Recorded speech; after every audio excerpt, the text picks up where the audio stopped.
www.ecom.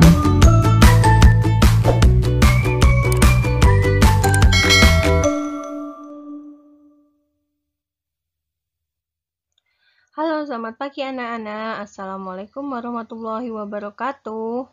Nah, pada hari Sabtu ini kita akan belajar matematika di bab 8 tentang pengolahan data.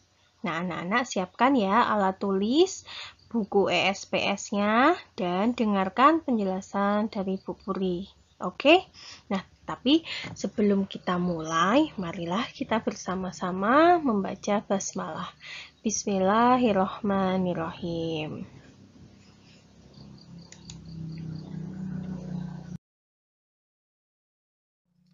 Nah, ada beberapa hal yang akan kita pelajari terkait pengolahan data. Anak-anak buka bukunya di halaman 144 ya. Nah, ada beberapa hal yang akan kita pelajari terkait pengolahan data. Di antaranya adalah yang pertama mengumpulkan data. Yang kedua, yang B, menyajikan data dalam bentuk tabel. Yang C, membaca dan menafsirkan dalam bentuk tabel. Yang D, menyajikan data dalam bentuk diagram batang. Dan yang terakhir, membaca dan menafsirkan data dalam bentuk diagram batang. Nah, contoh proses pengolahan data dalam kehidupan sehari-hari adalah misal pemilihan ketua kelas, pemilu, dan lain-lain sebagainya. Jadi, dengan yang ada di kehidupan kita sehari-hari itu ada hubungannya dengan pembelajaran matematika. Oke?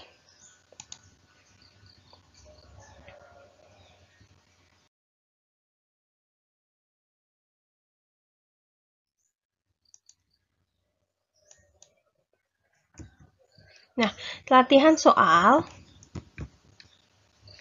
Yuk kerjakan latihan 1 di ESPS yang ada di halaman 146 nomor 1 sampai 5. Tulis soal dan jawaban kalian di buku tulis ya. Ingat tulisan yang rapi dan jelas. Kalau tidak rapi, tidak akan dapat nilai. Nah, tapi anak ya, sebelum kalian mengerjakan tugasnya, terlebih dahulu kalian itu membaca buku ESPS kalian, ya, buka buku di halaman 144 sampai 145 dan simak penjelasan dari Bu Puri, oke?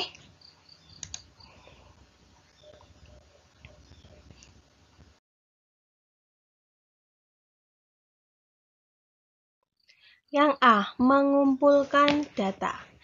Data adalah catatan informasi yang diperoleh berdasarkan fakta. Jadi, data adalah catatan informasi yang diperoleh berdasarkan fakta. Ada beberapa metode yang bisa dilakukan untuk pengumpulan data. Yang pertama, wawancara secara langsung. Yang kedua, pengisian kuesioner atau angket. Yang ketiga, mengambil data dari sumber yang sudah ada, misal absensi, data sensus, penduduk, dan lain sebagainya. Data yang diperoleh tersebut kemudian diolah dan disajikan dalam bentuk tabel atau diagram.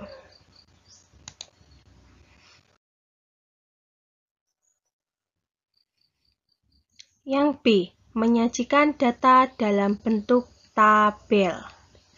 Data yang diperoleh dari wawancara, pengisian kuesioner atau pencatatan langsung, kemudian disusun dan disajikan dalam bentuk tabel atau diagram. Contoh, data nilai ulangan matematika 15 siswa adalah sebagai berikut.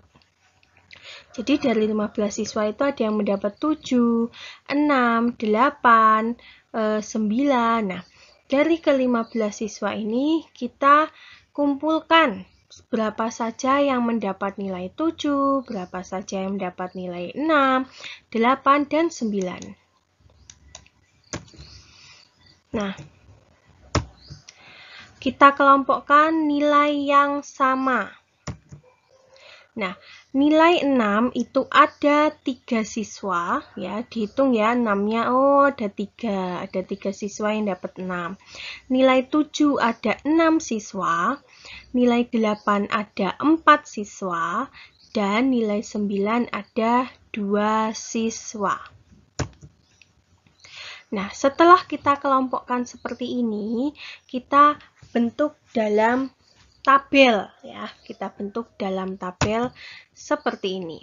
Jadi nilai 6 banyaknya siswa ada 3, nilai 7 ada 6, nilai 8 ada 4, dan nilai 9 ada 2. Setelah kita kelompokkan seperti ini, kita jumlah ke bawah. Apakah benar ini adalah dari hasil 15 siswa? Kalau seandainya kurang, berarti kalian kurang teliti. Misal 6-nya ada 3 kok kalian tulis 2. Kan nanti kalau dijumlah ke bawah, susun ke bawah itu bukan hasilnya bukan 15 tapi jadi 14. Oh, berarti kalian di sini mengerjakan tentang pengolahan data ini kalian cuma butuh ketelitian dan ketelatenan ya. Jadi kalian harus teliti menghitungnya. Ada berapa, 7-nya ada berapa, 9-nya ada berapa. Jadi itu. Intinya kalian harus teliti. Nah, Bu Puri yakin kalian semua pasti bisa mengerjakan pengolahan data ini. Karena menurut Bu Puri ini ya mudah ya, cuma butuh ketelitian kalian saja. Oke, nah ini ya, ini cara menyajikan data dalam bentuk tabel. Kalian agar lebih paham lagi, anak-anak dapat membuka buku SPS-nya ya di halaman 145. Nah, kerjakan latihan yang tadi ya nak ya. Kerjakan, ditulis soalnya, tulisan jelas dan rapi, pakai penggaris. Kalau emang ada tabel, pakai penggaris. Oke, sekian dari Bu Puri. Bu Puri akhiri. Wassalamualaikum warahmatullahi wabarakatuh.